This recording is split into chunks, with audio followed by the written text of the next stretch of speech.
औषधियाँ याद करते ही बढ़ा देती हैं, रोगी के उत्साह को प्रबल कर देती हैं, उसकी जीने की भावना को।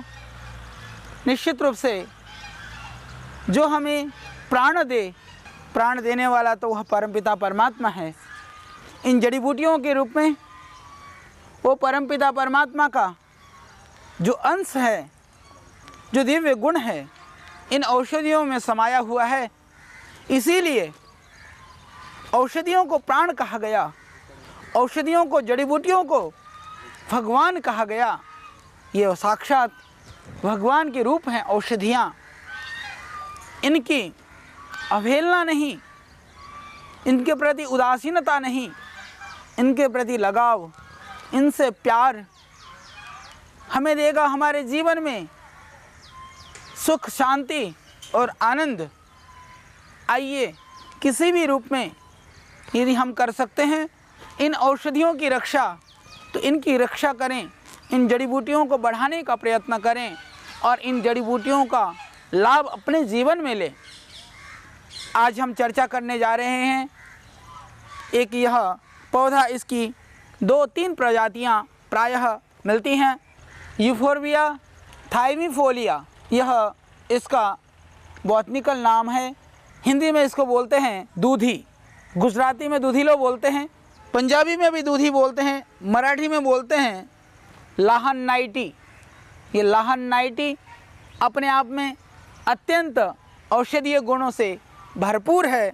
ये निश्चित रूप से अनेक रोगों में यह बहुत कारगर औषध है।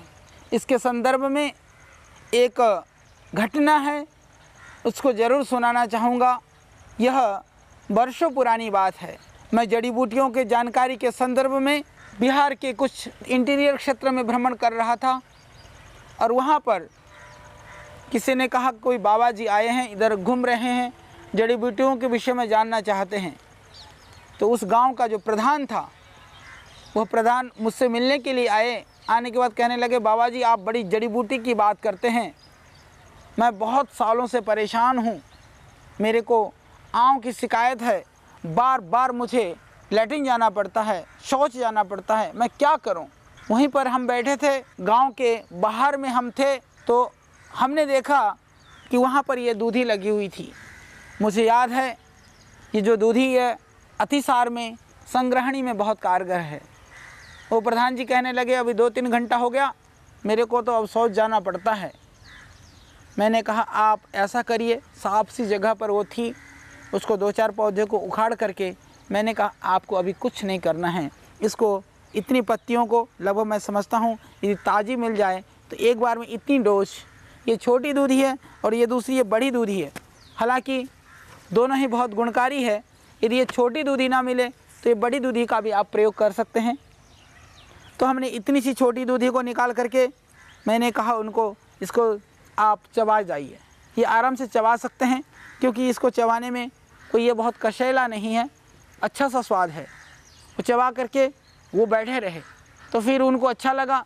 फिर 2-4 जड़ी बूटियों के विषय में हम भ्रमण के लिए निकल गए। वो कहने लगे आचार्य जी आज पहली बार ऐसा हुआ है कि अभी 4-5 घंटे बीत गए हैं, मैं दोबारा शौच के लिए नहीं गया। वह समय था। उसके बाद में जो हमारा सहयोग उन्होंने किया उन जड़ी बूटियों के अन्वेषण में, उस गाँव में रुकने के लिए, मुझे आज भी वो घटना याद हो आती है। तो एक दूधी यदि मेरे को इस अनुसंधान में, एक मिशन में इस तरह से सहयोगी बन सकती है, तो निश्चित रूप से इस दूधी का प्रयोग यदि आपके आस पड़ोस में जो इस तरह के संग्रहणी जन्य रोगों से पीड़ित हैं, जिनको बार बार शौच जाना पड़ता है, जिनको कोलाइटिस है, एमावाइसिस है और संग्रहणी या प्रवाहिका है, उन रोगियों के लिए यह रामबाण है, एक अचूक औषध है। यदि आपको ताज़ी न भी मिले कोई बात नहीं, इसको आप सुखा करके पाउडर करके रख सकते हैं। इस पाउडर को यदि आप उनको 1-1 चम्मच सुबह शाम दे देते हैं, तो जिससे कितनी भी भयानक आँव की शिकायत है, संग्रहणी की शिकायत है, बार बार आपको मल विसर्जन के लिए जाना पड़ता हो, हमेशा के लिए ठीक हो जाएगी।